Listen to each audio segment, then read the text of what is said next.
Hello, everyone, and welcome back to the Speaking Nerd Podcast, the place to talk about all things comics, movies, TV, video games, and everything nerdy. So, it's just a solo effort for today because of reasons which I'm going to get into. So, last night we recorded 3 podcasts. One of them was for today. It was a topic with all 4 of us. One of them was for the weekend, which is basically us talking about news. And the third was another topic that was supposed to come out next week. Basically, what happened is that we recorded all 3 of them, and then I went to check the recordings for editing them. I was just scrolling through, making sure that everything worked out, and I realized that my mic was muted the whole time. I mean, it wasn't muted, it was just the settings didn't have it, so none of my voice picked up. And that really soured my night afterwards. I felt bad because I had a lot of fun doing those episodes.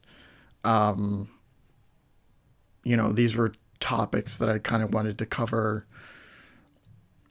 for a while. One of them in particular, which whatever, and yeah, just kind of all got poured down the drain, and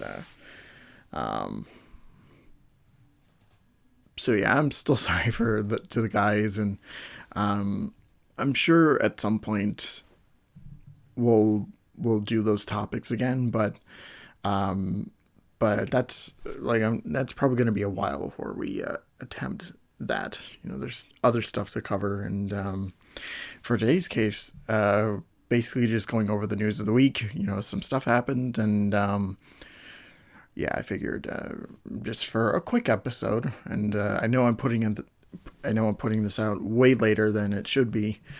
I have an episode for today, and next week I'm sure we'll come up with something. So we're getting really close to episode 50, which I'm happy about. So anyway, the first thing that actually, we'll just go over the quick stuff, like a couple of mentions, nothing really too much to get into, but first of all is some screenshots came out for Batman The Long Halloween, and it looks fine. It looks interesting. Not knocking the art style. I'm still worried though about the movie, both of them. Taking into consideration, my rant I did about the DC animated films, which you can check out on the card up top, and it's the same case where it's just like, I don't know how to feel about this movie. I want to be excited, but at the same time, it's just DC. And I feel DC lately has just been, kind of either, they're picking themselves back up, but sometimes like Batman Soul of the Dragon is an example where it's just like, it's a movie for the sake of just putting it out there. It's nothing really substantial. So, I'm just waiting till part 1 comes out next month, and then part 2 I think will be coming out in July. Apparently the first part is PG-13 and the second one is rated R. So I kind of find that interesting, because usually when they split these movies up into 2 parts, usually the same rating for both of them, but not the case for this one. So we'll just have to see what happens. But anyway, the next thing I kind of wanted to go over was Zack Snyder. He was doing a press interview, something like that, for his new movie, Army of the Dead, I think it's called. And he showed off a screenshot on his phone of what Jon Stewart would have looked like. And there's an image going around online, and I think it looks cool.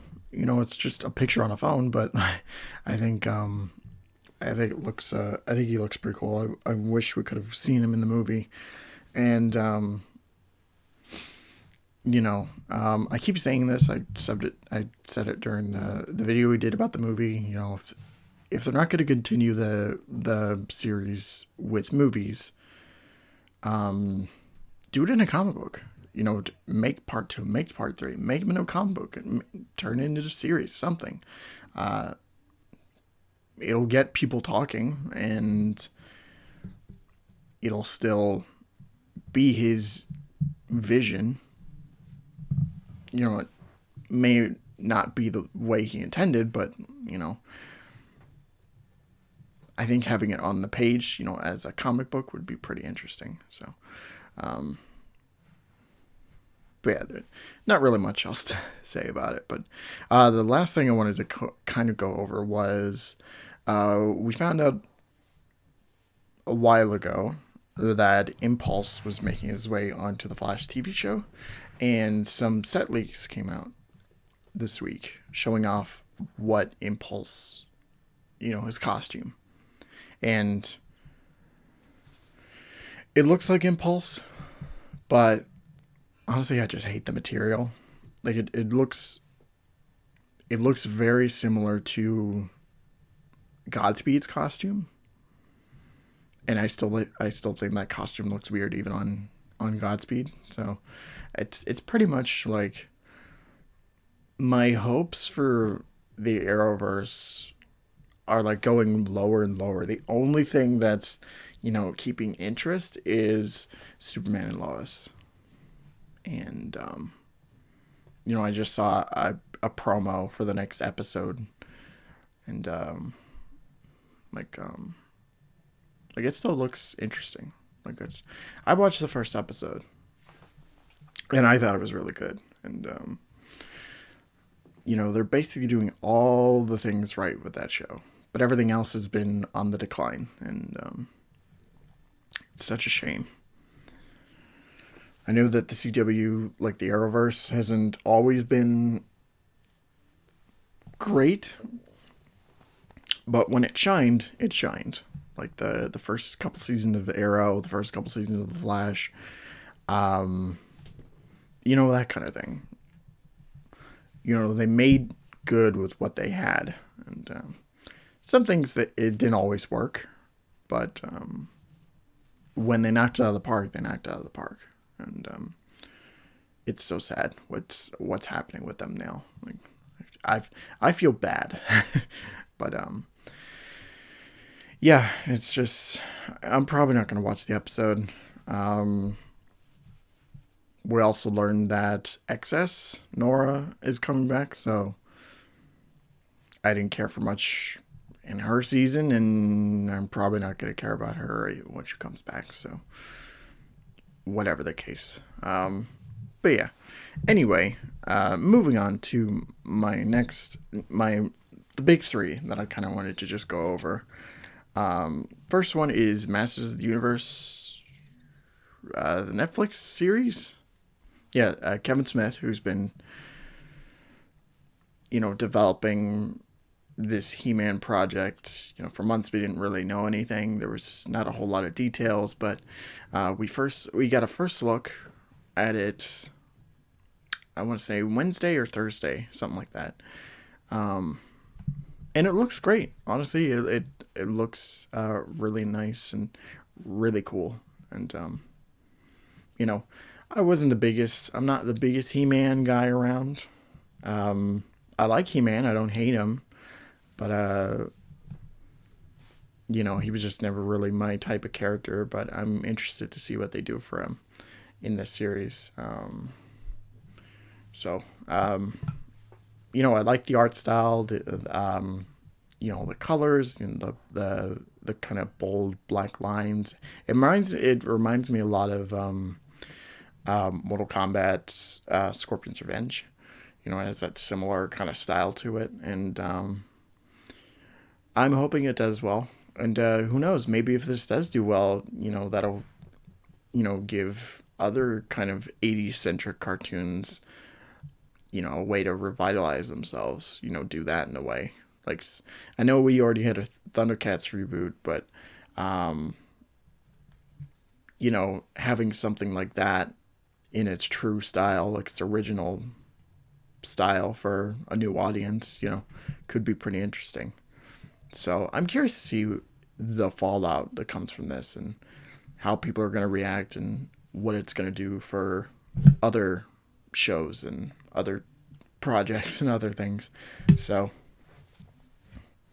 at the end of the day, I'm excited. It comes out July 23rd, so if you're interested, be sure to check it out when it comes out.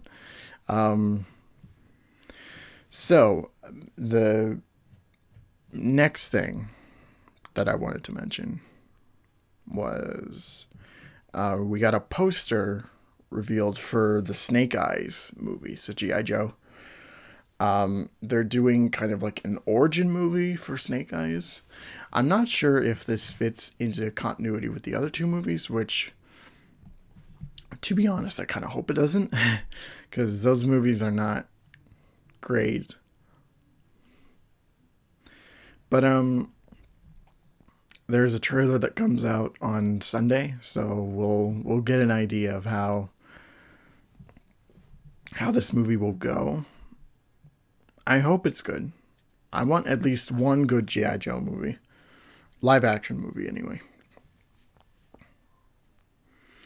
And if it's, if it's going to be the one about the fan favorite character, then, I'm all for it.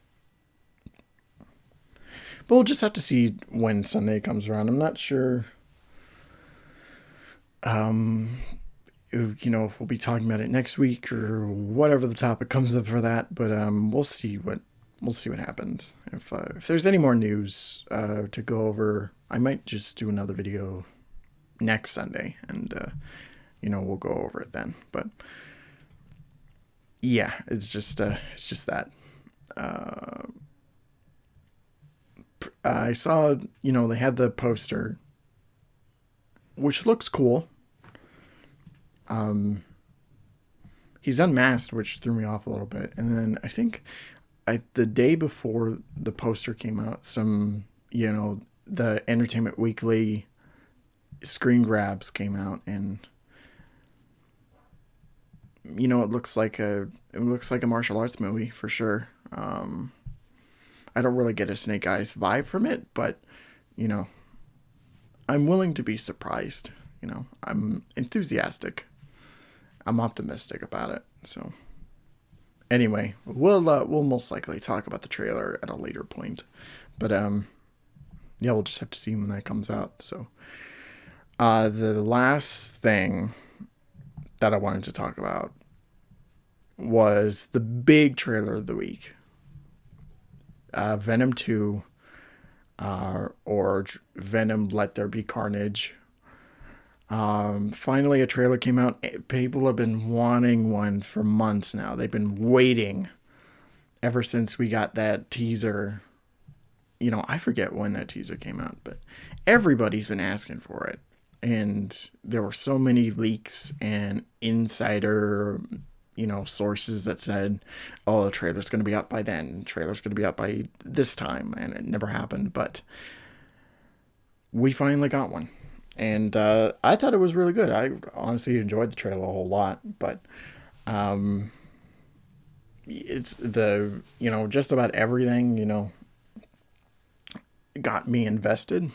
Because I was one of those people who, I didn't love the first Venom movie. I really enjoyed it. I didn't love it. I didn't think it was great, but I had a lot of fun with it. Mostly just from Tom Hardy alone. He carried the whole movie both as Eddie Brock and as Venom. So I hope for this one they can do a similar thing where not only Eddie and Venom are really entertaining to watch, but also Cletus too. And Woody Harrelson is a standout actor. So I'm excited to see him. I thought his transformation into Carnage was a little weird. I'm sure by when the movie comes out, it'll be, they'll delve into that, and it'll it'll make sense in the grand scheme of things. But I'm still really curious about it. There were tons of references throughout the whole trailer. Some cameos by certain characters. We saw a little bit of Shriek, I think her name was. The Carnage's right hand person during the Maximum Carnage story.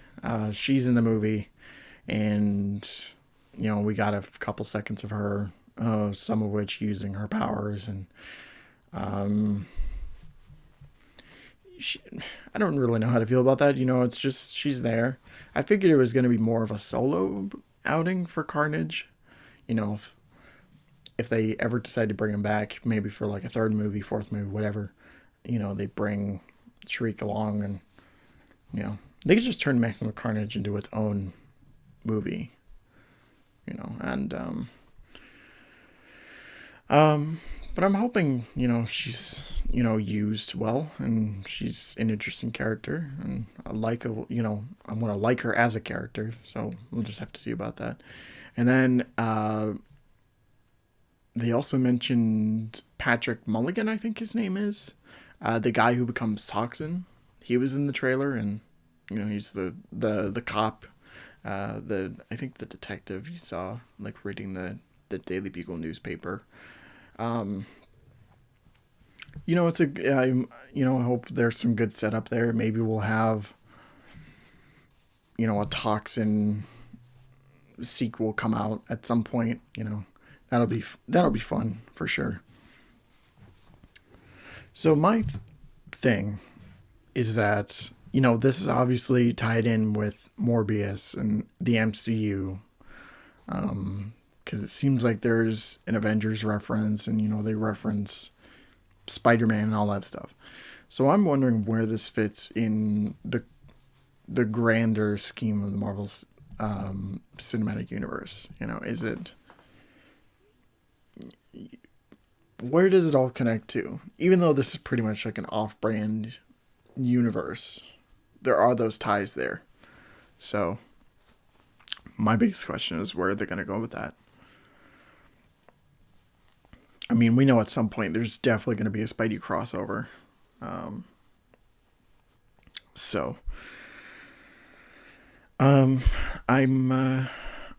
this whole trailer, raises more questions than anything, and I'm curious to see the outcome for sure. So yeah, it comes out in September, and I'm gonna be watching it for sure. Hopefully my theater is open so I can actually go see it in a theater. If not, I'm going to be pissed. But anyway, that's pretty much it for today's podcast. Not really much to go over. It's pretty dry this week in terms of news and that kind of thing. So, yeah, anyway. Sorry for the late upload. It just kind of turned into this. So, anyway, don't forget to like, comment, subscribe, share, all that fun stuff. Be sure to follow us down below on our YouTube channels and Twitters. And we will catch you next week. So, have a great night. Thank you all so much for watching. Don't forget to take care of yourself. See ya.